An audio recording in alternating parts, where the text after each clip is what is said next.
It was so strange to just see it there, casually. Bronx, New York, 168th and 3rd. Just another shop on the corner. There is nothing to see here. You can buy toothpaste, get your hair cut, and purchase a chicken to be slaughtered for you, all on the same block. USA's Live Poultry Inc. Vivero, halal hand slaughter. The only slaughterhouse within New York City, an exception.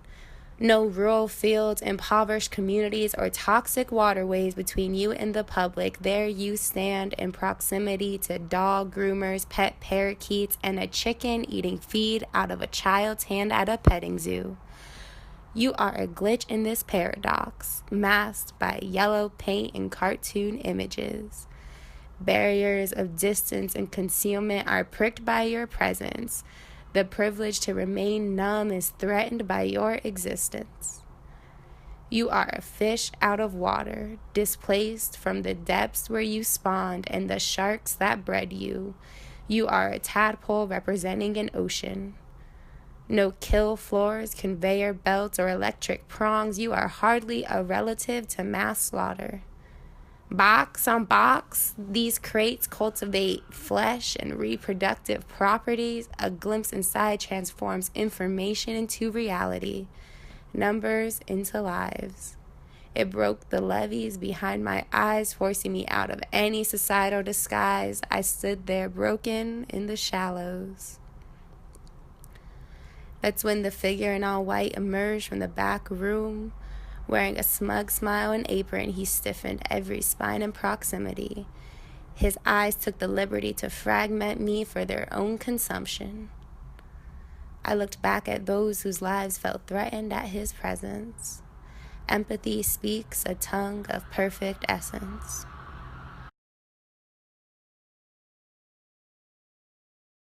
I would probably never be a vegan or a vegetarian, but I think if you're able to do that for your own well-being, I think that's great. So, how would you describe your diet? Like, if you just had to describe it. Just generally. Mm-hmm. I don't know. I try and stick to just like 3 meals a day. I try not to snack too much. Try not to eat too many like chips or like popcorn, kind of junky things. I eat a lot of pasta. I try to eat a lot of vegetables and fruit. Chicken is my main meat. These days, I try to be very healthy because of diabetes. I'm a pretty picky eater, so it's a lot of I eat a lot of veggies and fruits, but not a lot of meat. It's mostly just like chicken, turkey, a lot of carbs, and I have like a sweet tooth, so it's like a lot of chocolate. Because I live in Japan, Okay. so this is the country they put more attention on food. So I think, I eat quite healthy.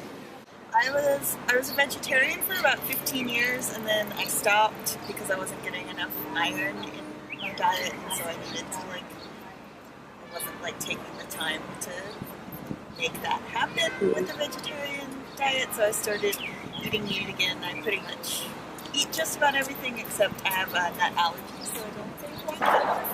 Comida, yo generalmente como comida dominicana.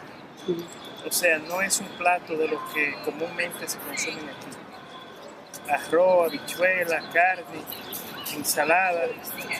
It's not vegetarian, but close to it. Actually, a wrestler, so it's mostly oatmeal and raisins and bananas, beets, green tea, walnuts, no meat. Very seldom I have this. I eat usually about an 80-10-10 diet, so that's 80% carbs, 10% protein, and 10% fats. And I eat only plant-based foods, and generally no processed foods. So I eat a plant-based diet, and I eat mostly like beans and rice and lentils and veggies and fruit and things like that. So I am vegan, which means I do eat plant-based foods. I really, really, really love avocados. I'm a big rice and beans kind of guy. I eat a lot of just foods that make me feel good after I eat. So a lot of fruit, a lot of vegetables, and also I do eat a lot of chips and French fries. So yeah, I guess that is the unhealthy vegan in me. And then if you have any perspectives to share over like the food industry in America right now. I think it's a great industry. There's a lot of choices. It's up to the individual to choose what works for them. Too much. I know it's like a big topic lately, but it's not something I like know all that much about. I mean, I've seen Food Inc. and like I've heard all about the terrible things that happen to animals, especially like cows and chickens, like all that stuff. And my roommate's actually vegetarian and constantly talking about how the food service industry is just like such crap, unfortunately. So like we have an ongoing debate where I say I think red meat, I don't like how animals are treated, but like we need to reform how it's created and how we get it as opposed to just like not eating it at all. You know, if you want to have a healthy diet, it's very expensive. So that's why in poor neighborhoods you find out there's elevated blood pressure and heart problems.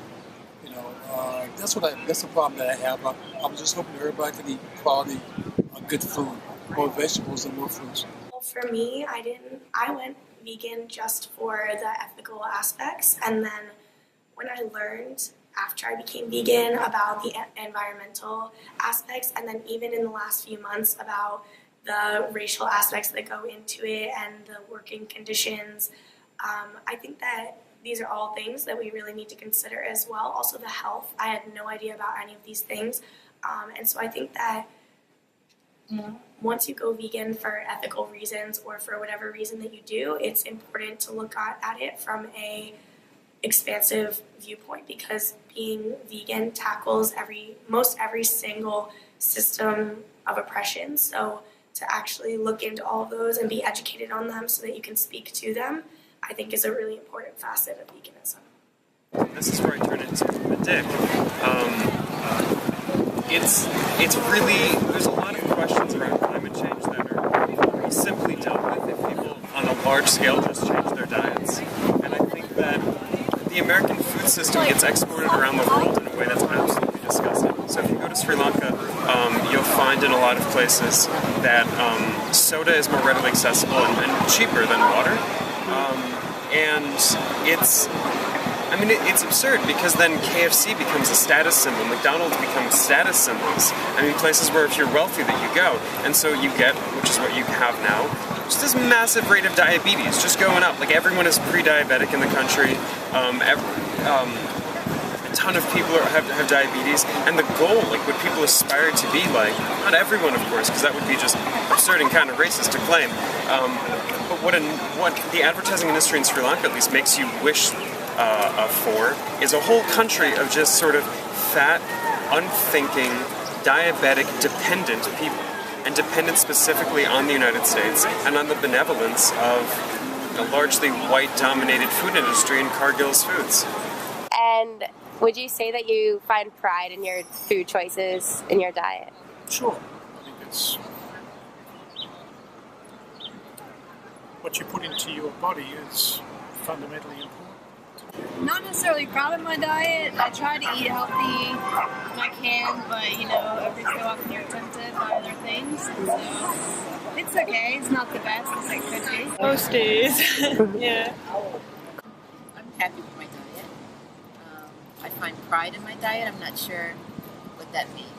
In some aspects, yeah, because like in some parts of my diet, I'll eat like any type of fruit.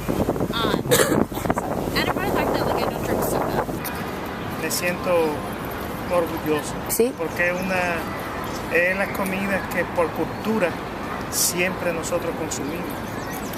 Y dentro de ella hay comida saludable si se manejan con las reglas. Oh yeah, no, I'm a dick as far as what I eat.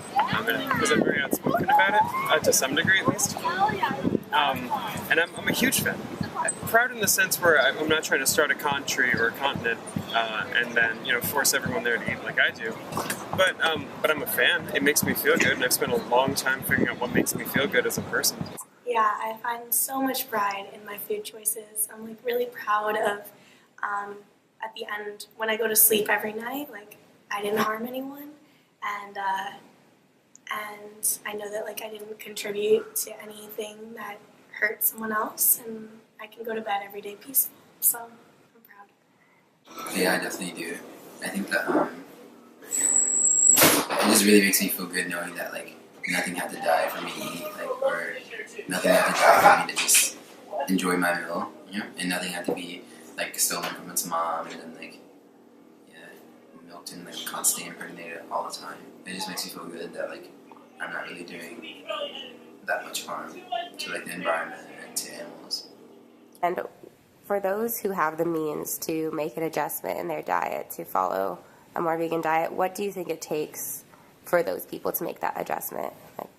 I think that the number one things that it takes is education and spreading my knowledge, like with you and with anyone else, because like I didn't know, you can't expect someone to make a choice if they're completely ignorant to the conversation as a whole. The number one thing for anyone who's privileged enough to be making the switch to veganism is that they have to be educating themselves, watching documentaries, watching all these videos about it, reading all the articles, and I think that it's everyone who is fortunate enough to be educated on a plant-based diet, to be, it's their responsibility to be spreading the education and spreading the knowledge, because for those who don't know and would be in a position to switch, it is your duty to be helping them. So I feel like most people, if they have the knowledge of like what's going on in the meat industry and like what's happening like in the dairy industry and all these other like torturous industries, they would just know like it's not the right thing to do. So I guess it's like a combination of that and a combination of the will to like make change, and those things together just really solidify. That's a thing.